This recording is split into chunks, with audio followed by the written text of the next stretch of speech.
Check test. Hello, Terry. Can you hear me? Check 1 2. Hello, Terry. Check 1 2.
Emma says I have to speak up because I've got such a quiet voice and so subtle. But nice to see you.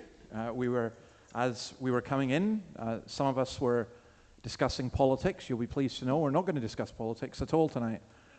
Though we are going to. Matt sounded disappointed. That was. No, he's not. He's not disappointed. But we are, in a way we are, because we are going to look at the kingship of Jesus and what that involves.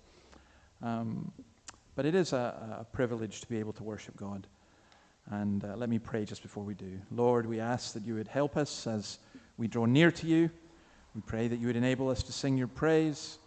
We pray, O Lord, that you would speak to us through your word, that you would strengthen, revive, encourage, renew, and cause us to repent and to be restored. For we ask it in your name. Amen. Let's sing How Great Is Our God.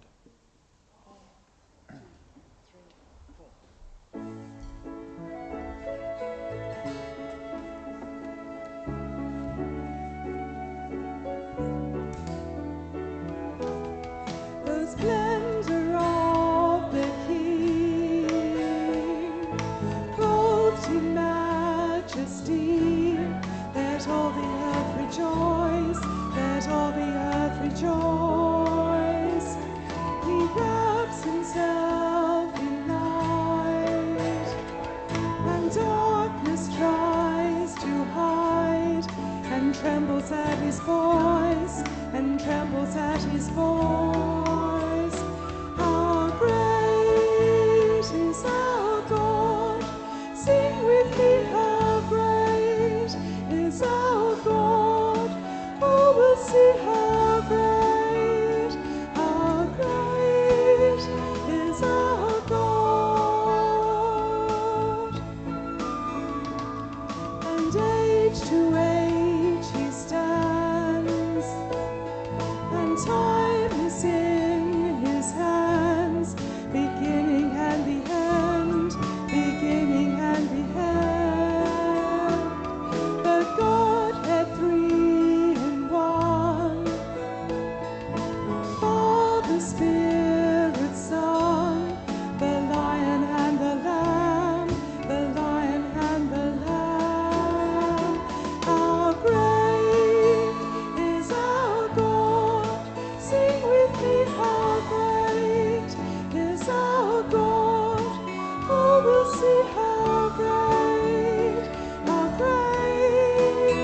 is our God.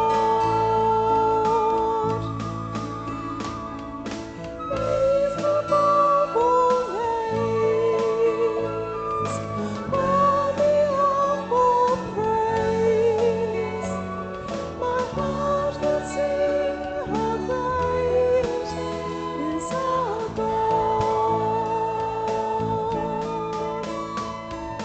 Name above all names, you are worthy of all praise. And my heart will sing how great is our God. How great is our God! Sing with me, how great is our God! Oh, we'll see how great is our God.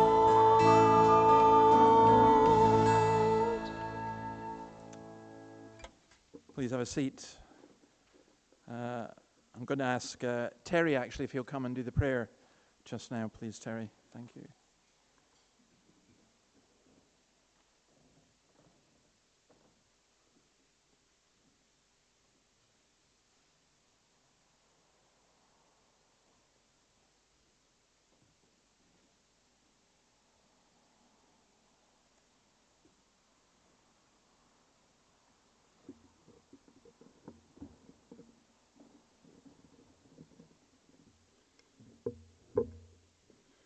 Let's pray to our God.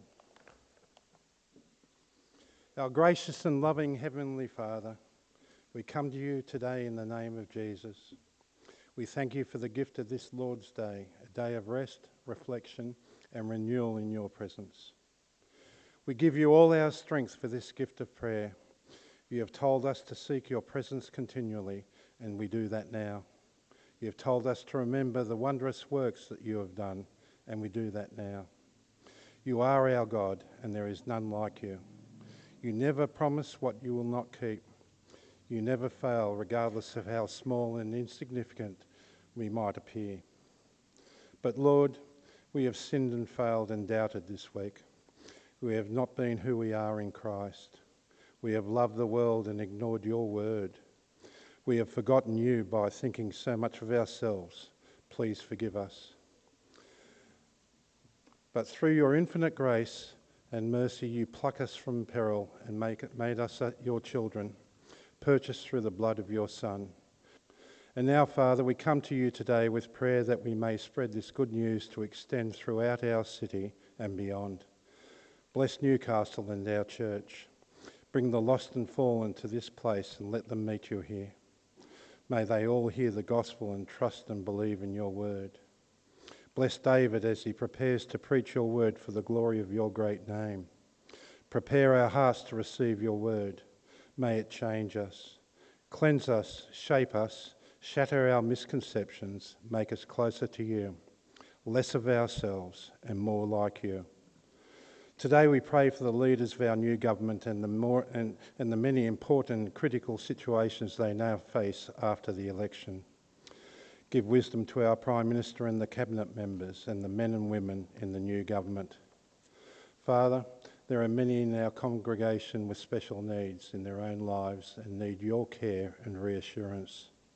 There are many problems that they may not understand why they came into our lives, which make us question you and test our faith. We pray that our faith will not fail during these times and draw on your grace to see us through. Bring healing and reconciliation to us. Father, we pray that you protect the Puffets, Mick Alley and Matt Wigney, who you have sent to spread the good news of the gospel to others around the world. Watch over them and shield them from dangers. Bless them with your favour in their travels and use them where the people who do not know Jesus can use them best. Father, we bring many things to you, rejoicing in you, and also we come to you as a people in need. You are our rock and our Redeemer. We pray that you strengthen us and when we are weary, comfort us when we are hurt, and renew our faith when it falters. The psalmist reminds us of revival and restoration. We pray for an outpouring of the Holy Spirit to sweep through, bringing salvation, healing and transformation. We ask this in Jesus' almighty name. Amen.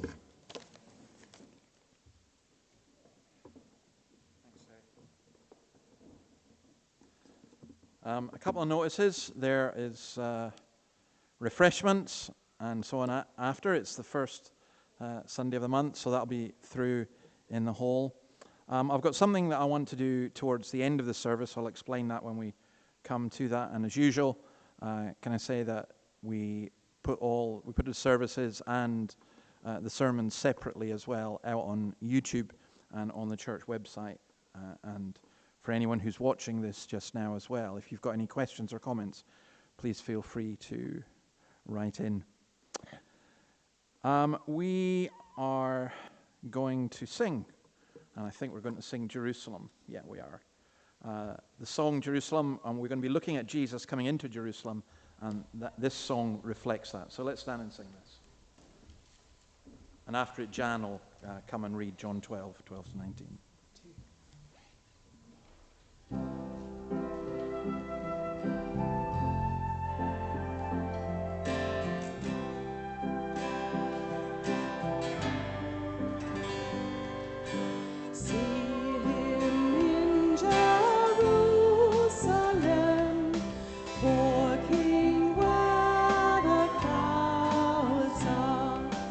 Once these streets had song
Good evening, everyone. Hello. Jan. Tonight's reading is the Gospel of John, chapter 12, verse 12 to 20. The next day, the great crowd that had come for the festival heard that Jesus was on his way to Jerusalem. They took palm branches and went out to meet him, shouting, "Hosanna! Blessed is he who comes in the name of the Lord. Blessed is the King of Israel." Jesus found a young donkey and sat on it. As it is written, "Do not be afraid, daughter Zion. See, your king is coming, seated on a donkey's colt." At first his disciples did not understand all this. Only after Jesus was glorified did they realize that these things had been written about him and that these things had been done to him. Now the crowd that was with him when he called Lazarus from the tomb and raised him from the dead continued to spread the word. Many people, because they had heard that he had performed this sign, went out to meet him. So the Pharisees said to one another, "See, this is getting us nowhere. Now look how the whole world has gone after him." Praise the Lord.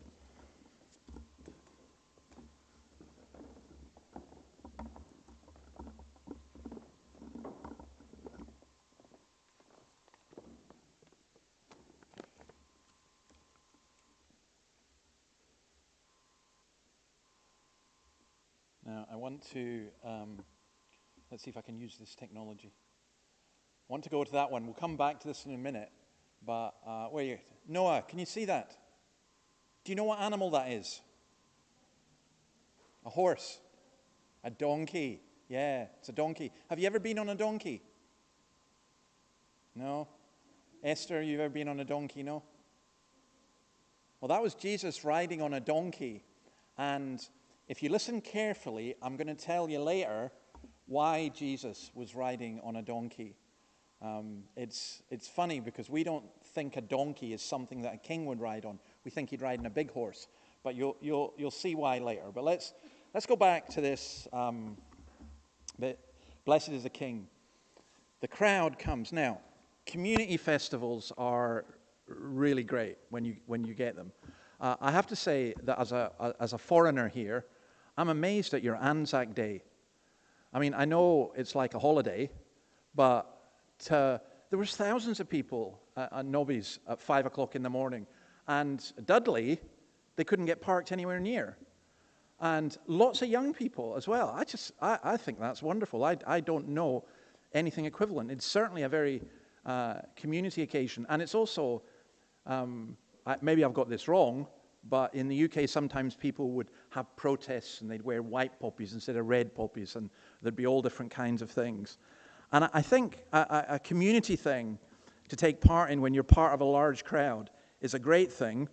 When the crowd goes wrong, it's a horrible thing to be in. If you've ever been in a mob, I'm basically talking about football fans.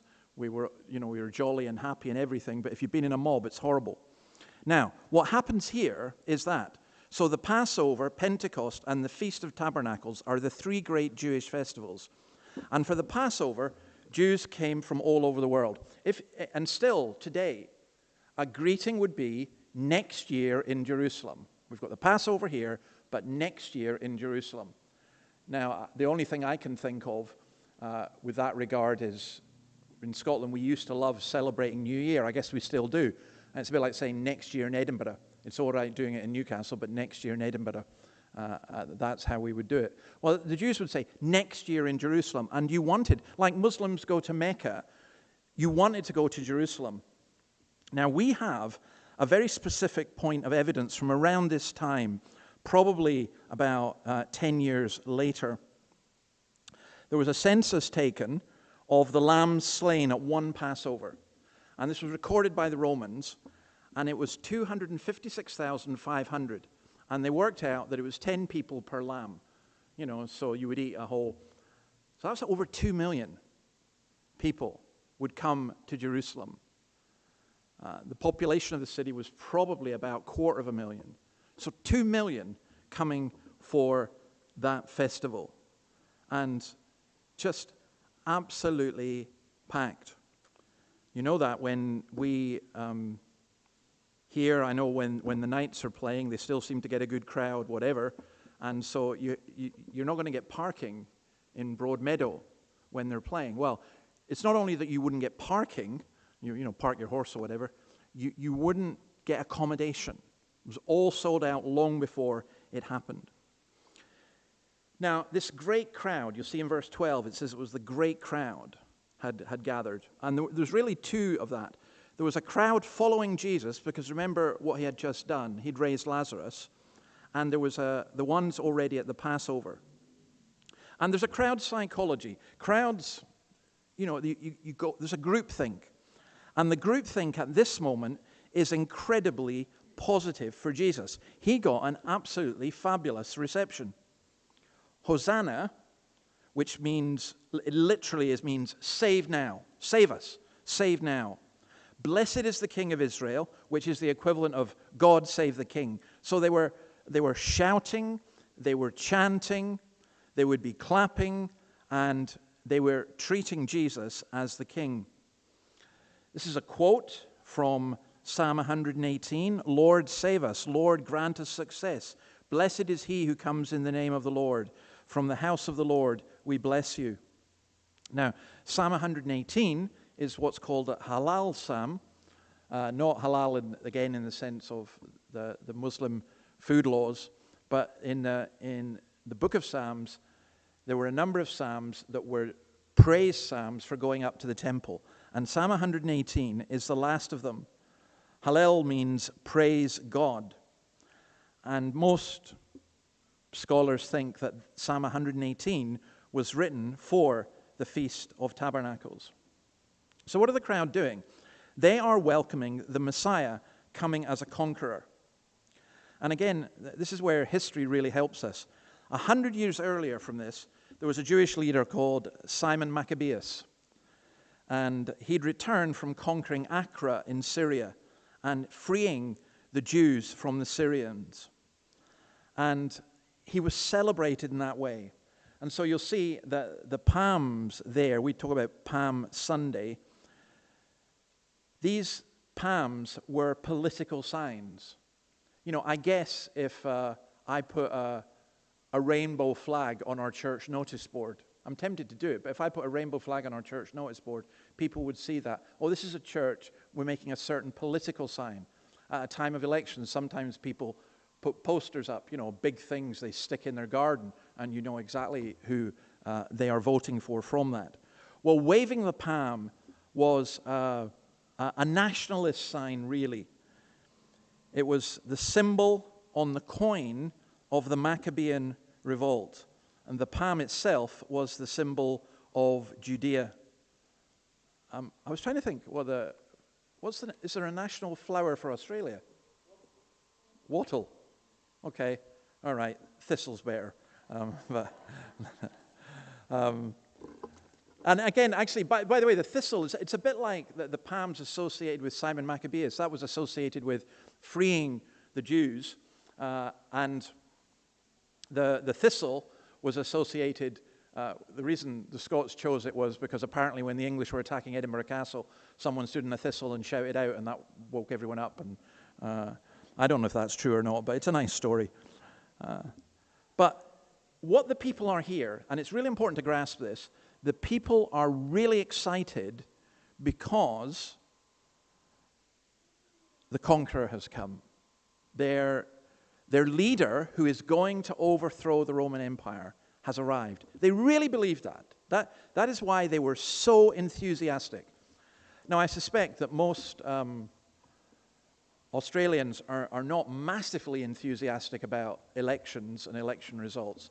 But, I mean, if you lived in a time where you saw a certain political leader as, he's the person who's going to save us, he's the person who's really going to help us, then you get the kind of picture here.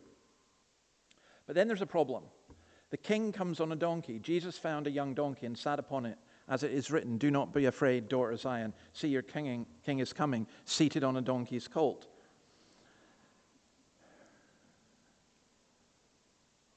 Why did this happen? What does this mean? Now, I always thought that this was a sign of Jesus' humility. So I was saying to Noah and to Esther that coming on a donkey, it doesn't exactly, it's like instead of riding into town in a big sedan BMW, it's like coming in a little Mini or something. It's why did he do that? And I always thought it was out of humility. But actually it's not. We don't associate a donkey with grandeur, but the Jews did. And when you go through the Old Testament, you find that. So, rejoice greatly, Zechariah 9:9, daughter of Zion. Shout, daughter of Jerusalem. See, your king comes to you, righteous and victorious, lowly and riding on a donkey, on a colt, the foal of a donkey. The donkey was not a lowly and despised animal. It would be an insult, wouldn't it, to say you donkey to somebody. Your stallion would obviously not be an insult. But in the East, the donkey was considered noble. So, for example, in Judges 10, verse 4, Jair, the judge, had 20 sons who rode on donkeys. And that was considered significant to mention. And this is the name I can never say. Ahithophel rode upon a donkey. 2 Samuel 17:23. Mephibosheth, the royal prince, came to David on a donkey. 2 Samuel 17:23. So what is Jesus doing when he comes in on a donkey? He couldn't speak.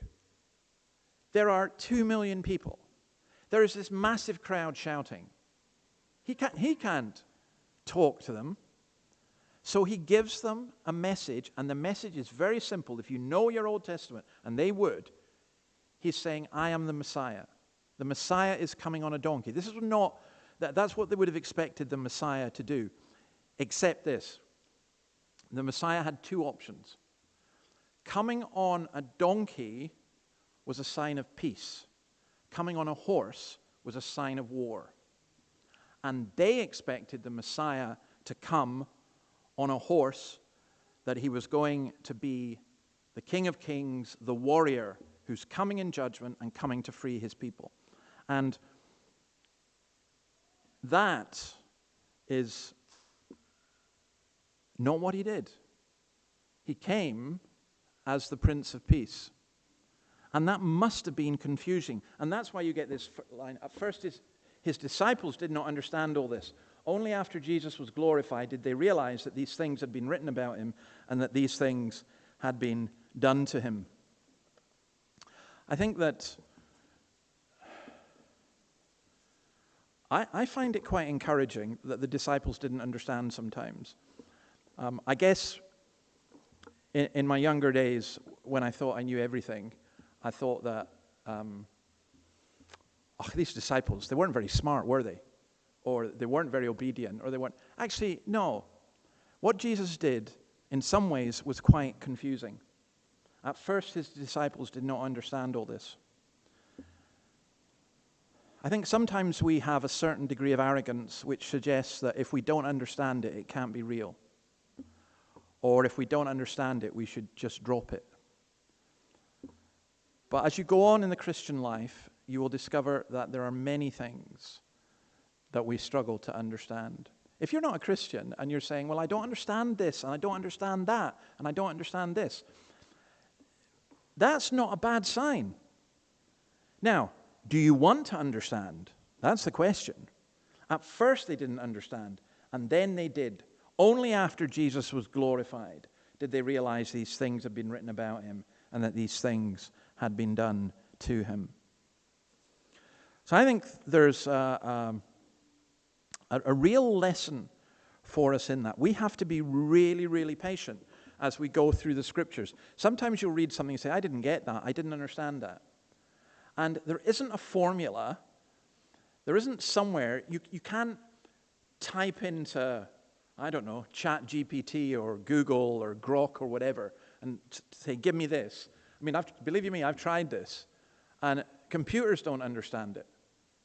Understanding doesn't come from computers. They provide you with information, but how do you understand? Well, they came eventually to understand what this meant. And what it meant was Jesus was coming to bring peace. He wasn't coming to overthrow the Romans. By the way, the Romans were overthrown eventually because after about 200 plus years, Christianity had so spread that it absolutely transformed the Roman Empire, but not in the way that the Jews had expected. And then we get this, the whole world has gone after him. So there's a crowd with him, and the ones that followed Lazarus is the crowd who have gathered for the Passover, and the Pharisees are just distraught because, see, this is getting us nowhere. Look how the whole world is going after him. Now, John is very clever how he writes, because he's already told us in John 3:16, God so loved the world that he gave his only son. The Pharisees almost certainly meant that this whole crowd has gone after him. But actually, the whole world was to go after, because this is the great thing about the Passover. All these Jews were here from all over the Mediterranean and beyond, probably Africa, India, right into the north of Europe. And they were at the festival. They would witness Pentecost. They would witness the cross. They would hear about the resurrection. They would go back to Libya and to Spain and to Gaul, which is France, and probably even to Britain. And they would talk about these things. And when Paul was to go to many of these places afterwards, he was talking to people who'd heard some rumor of this thing that had occurred. The whole world is gone after him. Now, I think that Jesus doing this, by the way, was very courageous and loving, because he was going to be in enormous trouble. And he was an outlaw. And this was provoking things even more. Raising Lazarus is one thing. Having all these Jews from all over the world shouting to him as the king. Let me put this in a slightly different way. When we read Scripture, it's always good to compare Scripture with Scripture. And these Old Testament quotes, the way that the Old Testament is quoted in the New Testament is fascinating. But you have to see them in their Old Testament context. So let me just go back a bit. Psalm 118. this quote from Psalm 118 that the crowd are chanting or singing. This is the gate of the Lord through which the righteous may enter. I will give you thanks, for you answered me. You've become my salvation. The stone the builders rejected has become the cornerstone. The Lord has done this, and it is marvelous in our eyes. The Lord has done it this very day. Let us rejoice today and be glad.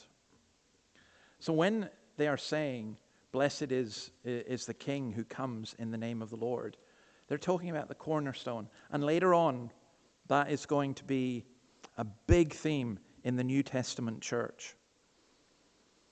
And then Zechariah 9, verse 10 says this, I will take away the chariots from Ephraim and the war horses from Jerusalem, and the battle bow will be broken. He will proclaim peace to the nations. His rule will extend from sea to sea and from the river to the ends of the earth, which is, that's actually the Old Testament quoting the Old Testament. It's quoting Psalm 72. And it's that promise of peace. Now, also in Zechariah, I don't have time to go into all of this, but there's this, there's talk of the blood of the covenant, cleansing, this blood of the covenant being renewed. And that, of course, is ultimately Christ's blood on the cross. But this is the one that just really struck me when I was reading it. The Lord their God, this is Zechariah 9, verse 16. The Lord their God will save his people on that day as a shepherd saves his flock. They will sparkle in his land like jewels in a crown. How attractive and beautiful they will be. Let's see if I can find this. Oops, sorry.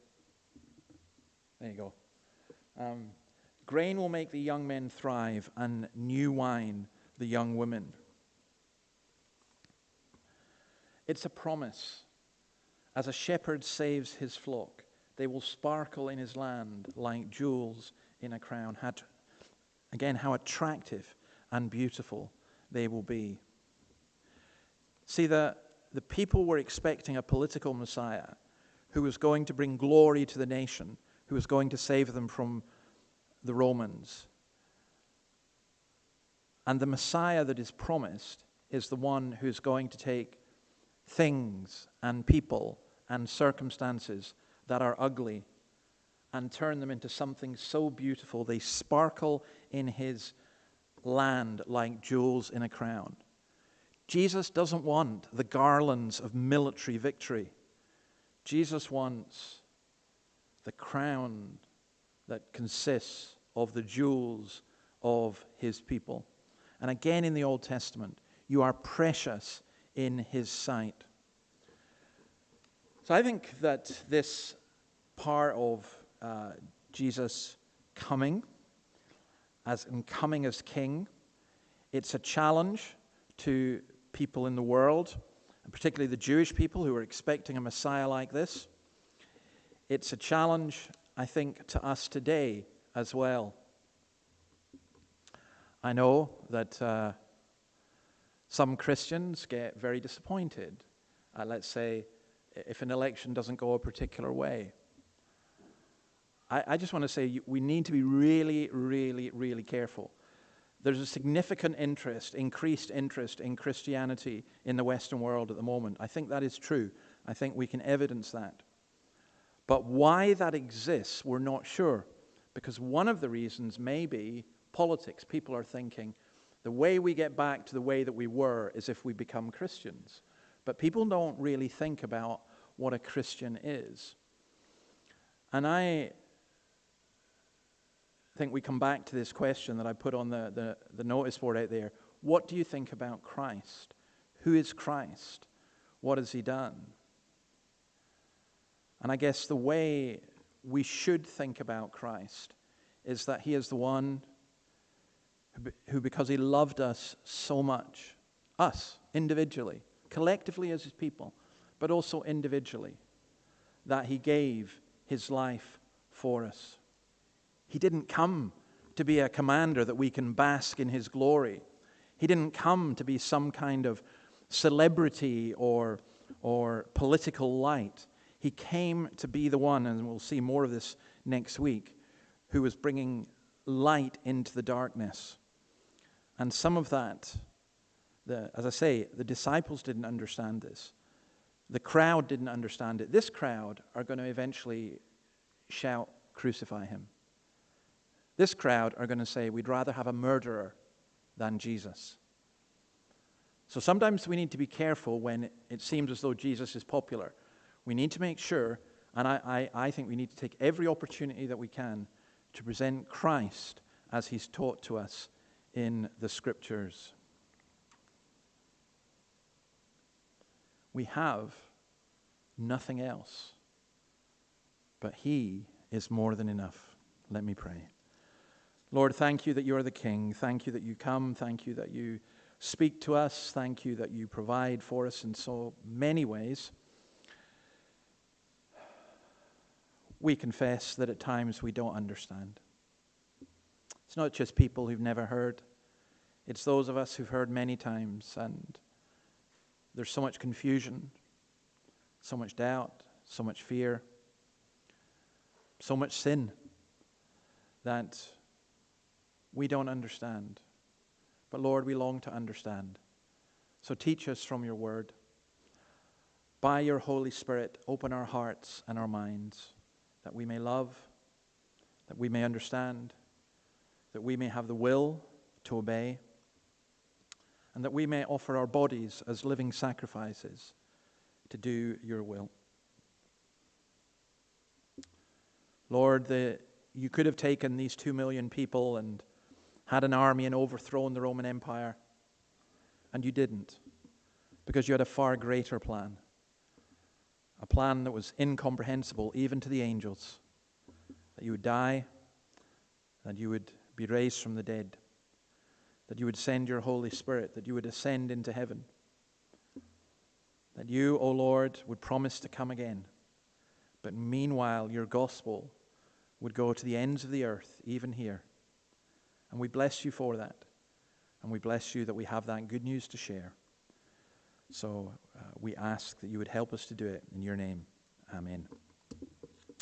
Okay, now before we finish, I want to explain something about what we're planning to do. And I wrote all this down and I've forgotten where I put it. Hang on until I get some water.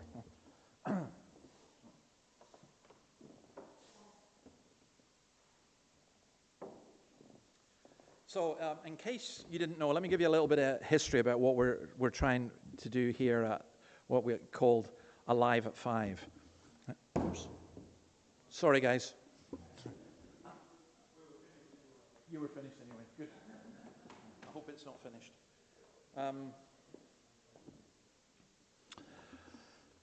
So, Annabelle and I were talking about this. We've been in Australia for almost 6 years, which just seems incredible, and been in Newcastle since November 23. Yeah, November 23. So, not quite a couple of years. And there was a plan that was given to us when we came here, and the plan was fairly straightforward. There was a very small morning congregation here, and consisted mainly of elderly people. Annabelle and I would be the youth fellowship, and the idea was to start up something in late afternoon, evening, which we eventually called Alive at 5, and out of that get a new congregation, and what we called the 9:30 would probably just fade away. But never, ever, ever make plans and tell the Lord what to do. So the 9:30 hasn't faded away. It's grown. It's now 10 o'clock, and basically it's 2.5 times what it was. So this morning, for example, I thought if we do this way, that you get more younger people and so on. But that's very difficult to get younger people. And that is because those who are Christians tend to go to churches, if they're students, which already have lots of students. And you're asking them to come to one that doesn't have any, and they're going, whoa, no. But I still think we should do that. But this morning I looked out, and I was just delighted because we had 9 young men. I'm including Jacques, who's young. So basically, Jacques and under is the age I'm calling young. And we had 1 young woman, which was, to me, that ratio is absolutely fascinating. And I'm finding more and more young men interested. And that, again, appears to be a cultural trend throughout the Western world. And so just reflecting on all of that, so I was very encouraged in the morning. Here at the Alive at 5, we kind of started with a bang a bit. We started with 50-plus people. We had 20-plus people from Charleston and Swansea. Some of you are still here, and we really appreciate your perseverance. I'm looking at the old faithfuls. I'm including you in that, Joe, and all the help that you have given, and Jan and Sally and others as well. Really do appreciate that. But we're never, ever going to start a new church with that. And so the interesting thing is what we do is people come who are not Christians, or they've stopped going to church. They haven't been for a long time. And you need a core group which is far larger than we have. So you do get a little bit discouraged sometimes. You know, I'll be honest about that. And I was thinking, okay, how do we do this? How do we do this? And then there's another issue that's involved here. The culture in Australia, in the Australian church, as in much of the rest of the world, it's not just in Australia, is you go to church once on a Sunday. To go twice, you know, that's such a strange thing. Now, the culture that I was brought up in, to not go twice meant, were you really a Christian? You know, you could be, but, you know, real Christians would want to go twice. So I don't think we're going to change that culture overnight. So that's another issue that is involved. So we've been thinking about all of this, and I want to suggest that we do a reboot of the Alive at 5. The other issue involved here is there have been people who've been asking for an adult Bible study, and trying to get a time which suits everyone, it just is impossible. And so here's the suggestion. We're suggesting that from the beginning of June, we continue the Alive at 5, but we do it through in the hall, and we use a format that I did in St. Andrews recently for their student lunch, which is do a Bible talk, and my suggestion, I'll explain what that is in a minute, but do a Bible talk and for about 15 minutes, have about 20 minutes that people sit at tables, and there'll be table hosts who facilitate the discussion. It'll be open for Christians and for non-Christians, for young and old alike. Have not a meal, but just a basic cup of tea. And when I say basic, I do mean a cup of tea. And look, forget your flat whites and stuff. You have a coffee, right? A cup of tea and a coffee or whatever, or a bottle of juice or something, and maybe a pack of biscuits or something like that. That's fine. But just sit around a table, discuss God's Word, and then do that for about 20 minutes. And then for the next 20 minutes, we'll discuss it all together as one large group. Now, if you've never seen that before or how it works, amazingly, it does work. And as I say, I tried it in St. Andrews with their student lunch, and I loved it. I thought it worked very well. Now, I can't guarantee that will work here, so I'm also asking your opinion. I've asked several of you already, but that's the proposal. That has two advantages from my point of view. For those people who say, I don't go to church twice on Sunday, a church service twice on Sunday, we're saying, well, it's not a church service, it's a Bible study. So come along, you'll get taught the Word in that way. For non-Christians, you say, and this does happen. You might think, oh, non-Christians love the singing, that's the most important thing. No, it's not. Most non-Christians actually find it very difficult in terms of the singing because they're not used to singing. And they don't understand what they're singing and who they're singing to. And I perfectly understand that and appreciate that. And I've had people, non-Christians, come here and say, we like hearing what the Bible has to say, we're not so comfortable with the singing. So my suggestion would be that, you know, what we do in the morning at 10 o'clock is our praise and teaching from God's Word, and what we do in the evening at 5 o'clock will be teaching from God's Word, and do it in that format. Now, maybe once every 2 months, certainly on occasions like Christmas and Easter, we would have an actual service here, so people could get used to that idea. But what I'm proposing that we do is, there's another issue, and I was trying to think how to say this without offending people. And I don't mean to offend people, but the level of Bible knowledge that I've come across in Christians, is often very poor.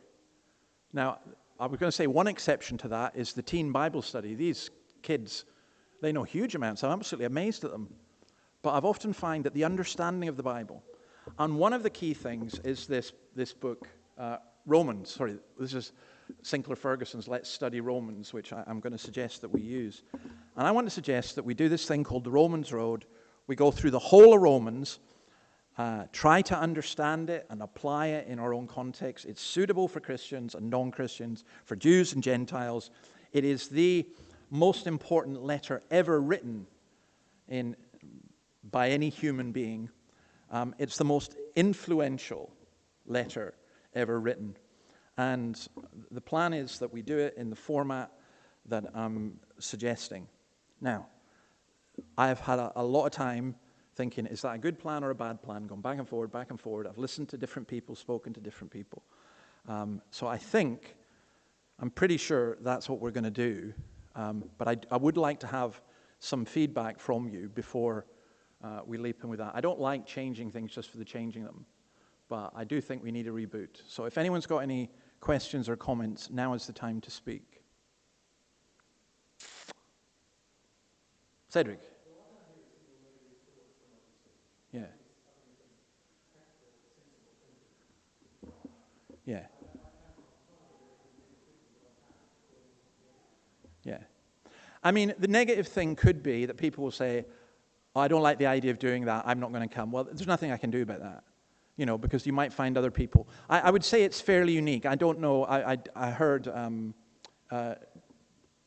Terry and Don were telling me that John Woodhouse used to do this in St. Ives, I'm assuming, and he ended up with, it's a much different situation, but he ended up with, 150 people? Just 10 at each table, sitting around with I'm not saying that's going to happen, but I am saying that it's a model that has worked for other people, and it may work here. I don't know. I can't guarantee it, but I'm willing to give it a try. But I would need you guys to be on board, to be honest. If there was 3 or 4 people. Jacques and I talked about this. What would we do, Jacques? If he said, if it's just you, me, and Annabelle. I said, well, we'd have a nice Bible study ourselves. So we'd be the elect and the elite. So, but seriously, any other? Can anyone think of any drawbacks or any positives or things like that? Because I've wrestled with it, and I have spoken with several people about it, and so it counts. Kathy.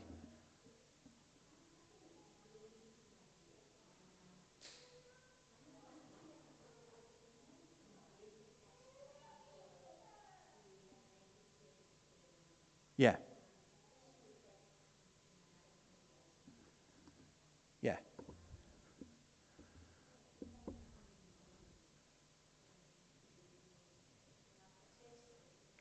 Yeah. Yeah. Yeah. And I did think about that. So I'll just repeat what you said because not everyone heard that there are people who come who've kind of made this service their own. There's not a lot, but there are a few like that, and therefore, they maybe go to another church in the morning. I think what I would say is this: if they're going to another biblical church in the morning, I'm very happy with that. I'm not wanting to take people away from other churches, in that regard. And I would say the evening then ends up being an extra for them, as it is at the moment. So that I would say with that. On the other hand, I would also say if they've just come to us and started coming to us and don't go anywhere else in the morning, what I would say is, why don't you come in the morning? Come in the morning and have the worship service and so on, and then come and do a Bible study in the afternoon, and that's the whole Lord's Day, and that's also you for the whole week. You don't have to. So, but that is a really thoughtful point, and I'm deeply aware of it. And if there are people in those circumstances, please do speak to me.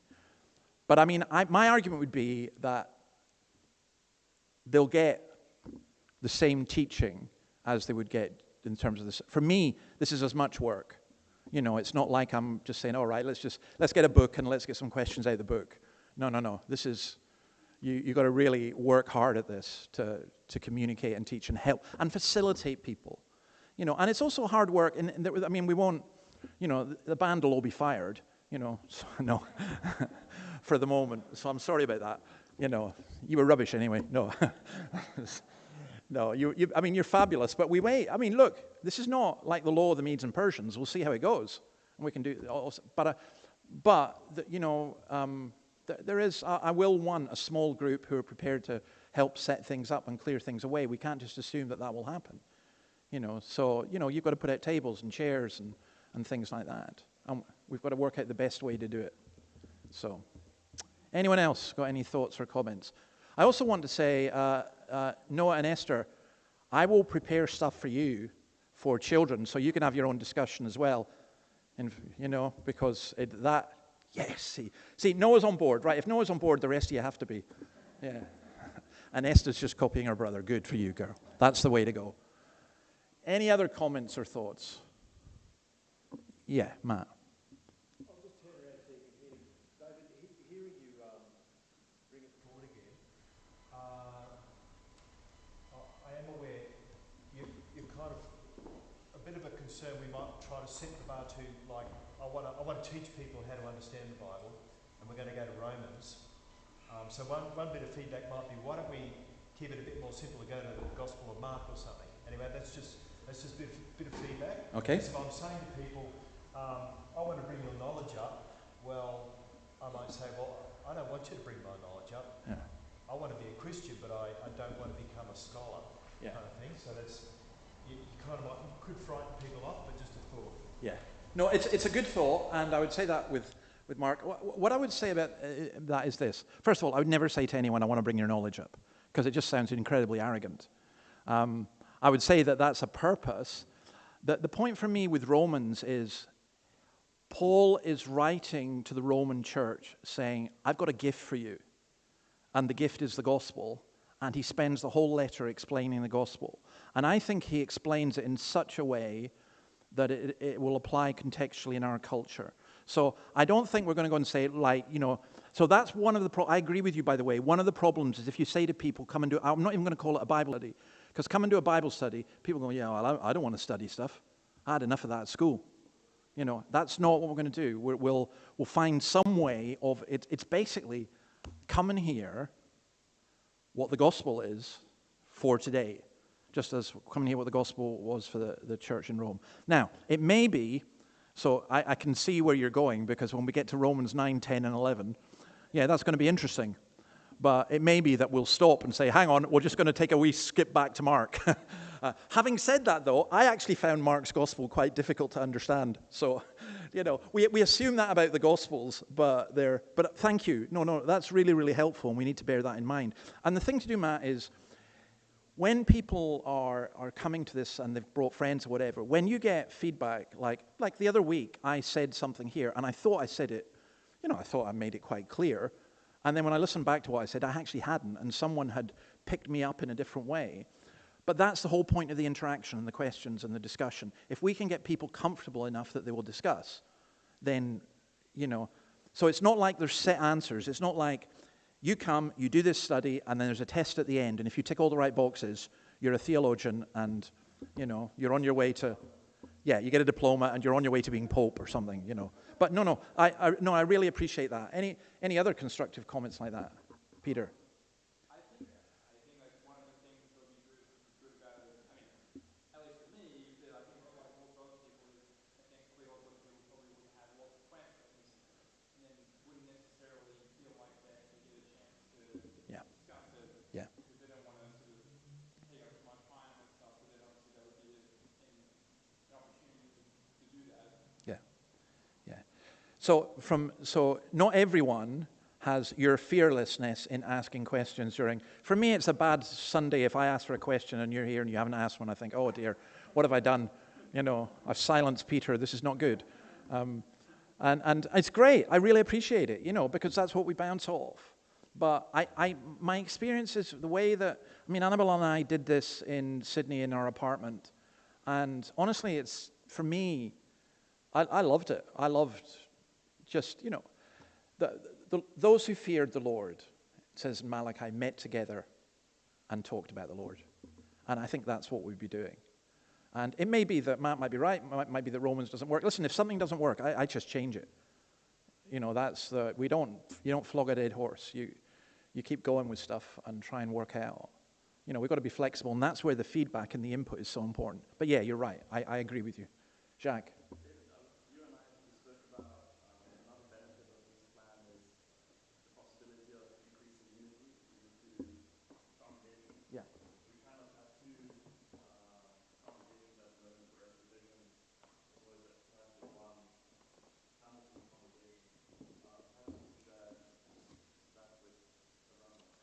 Yeah, so the idea about unity and so on, I mean, I know that it's a model particularly with Sydney Anglicans, but also with others, that you have an o'clock, you'd have 3 congregations, an 8 o'clock for traditional people, older people, a 10 o'clock for families, and a 6 o'clock for young people.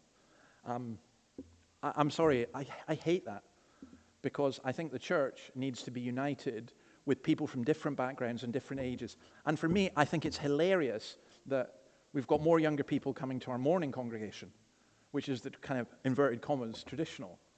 And I think these labels don't really help, and we shouldn't try and do that.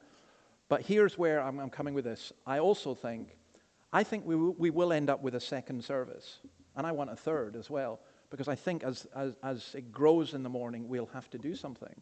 That's what I'm looking at, But I agree with you. I mean, I want to say to people, come and you enjoy the singing and worship God and hear God's word being taught, and then come and do a Bible study in God's word in the afternoon, and feel free to bring along. Some non-Christians will prefer the morning, but some will prefer it. And so me having both is an advantage. But I think you're right in terms of the unity, yes. I think it will help. I mean, I feel quite united, but that's because I go to both. So, yeah. Anyone else? Okay. Yes. But one of the things I would say is, this is the culture of you only go to church once on a Sunday. I'm not being disingenuous. I'm saying, yeah, well, that's your morning service. Now come to a Bible study. And if they don't go to a Bible study during the week, I'm saying, here's an opportunity for you to come to a Bible study on the Lord's Day, which will really help you. For me, I'm actually pretty excited. Well, I'm excited about most books in the Bible, but I am very excited about Romans because it took me 20 years to understand it. So I'm going to have to listen to what Matt said. I have to be very careful how we communicate it. But I think it's such a wonderful book.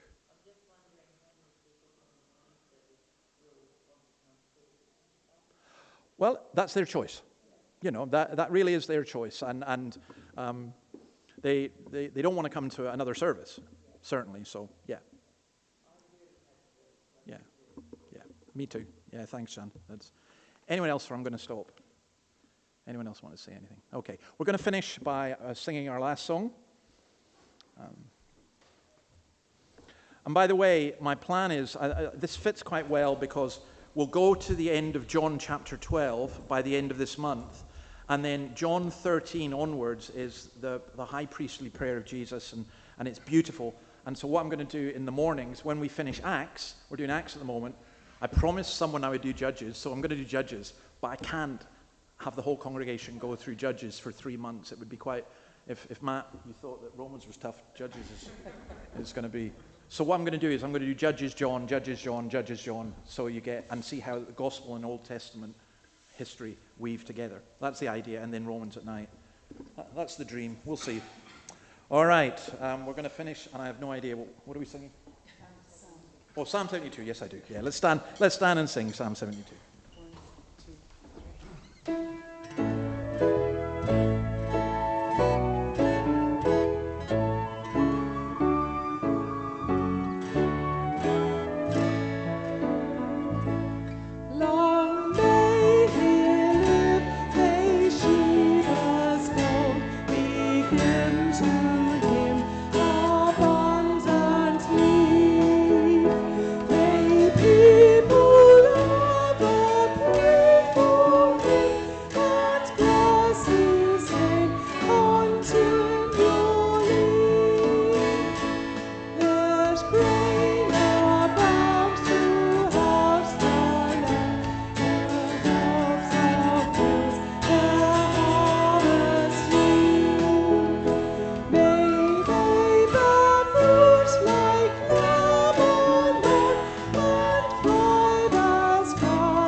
that your glory would fill the earth. We ask your glory would fill this city. Your glory would fill this church and our homes. And we pray that what we have looked at as you as the King who comes and just great fruit comes from your reign, that we would see that and what we have discussed this evening, that it would be for your glory, that people would be built up in their faith and people would be brought to